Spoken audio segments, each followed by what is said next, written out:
মার্কিন president Donald ট্রাম্পের একটি নির্বাহী আদেশ অনুযায়ী বাংলাদেশ থেকে আমদানি করা পণ্যের উপর 20% শুল্ক আরোপ করা হয়েছে। আগের 15% শুল্ক সহ বাংলাদেশের পণ্যে আরোপিত মোট শুল্ক হবে 35%। এই শুল্ক 2025 সালের 7 আগস্ট থেকে কার্যকর হবে। আদেশের সইয়ের 7 দিন পরেই এই শুল্ক কার্যকর হবে বলে জানা গেছে। শুল্ক কার্যকর হবে যুক্তরাষ্ট্রের পূর্বাঞ্চলীয় সময় অনুযায়ী রাত 12:01। বাংলাদেশের স্থানীয় সময় অনুযায়ী তখন সকাল 10:01 বাজবে।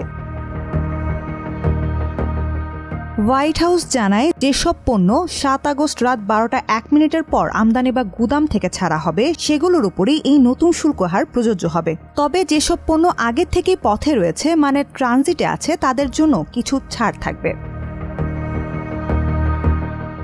নির্দিষ্টভাবে বলা হয়েছে যদি কোনো পণ্য 7 আগস্ট রাত 12:01 মধ্যে জাহাজে লোড হয়ে থাকে এবং সেটা 5 অক্টোবরের মধ্যে গুদাম থেকে ছাড়া হয় তাহলে সেটি নতুন শুল্কের আওতায় পড়বে না। প্রথমে বাংলাদেশি পণ্যের উপর 37% শুল্ক বসানোর প্রস্তাব ছিল, পরে সেটা কমিয়ে 35% করা হয় এবং শেষ পর্যন্ত যুক্তরাষ্ট্র তা আরও কমিয়ে 20% এনেছে, অর্থাৎ 15% শুল্ক কমানো হয়েছে। কয়েক সপ্তাহ ধরে বাংলাদেশ ও যুক্তরাষ্ট্রের কর্মকর্তাদের মধ্যে আলোচনার পর এই সিদ্ধান্ত নেওয়া হয়েছে। চলতি বছরের 2 এপ্রিল প্রেসিডেন্ট ট্রাম্প বাণিজ্য ঘাটতির কথা তুলে ধরে কয়েকটি দেশের উপর উচ্চ হারে শুল্ক আরোপের ঘোষণা দেন। এরপর 9 এপ্রিল 3 মাসের জন্য এই সিদ্ধান্ত স্থগিত রাখা হয় যাতে দেশগুলোর সঙ্গে আলোচনা করে সমাধানে পৌঁছানো যায়। সেই সময়সীমা শেষ হয় 9 জুলাই।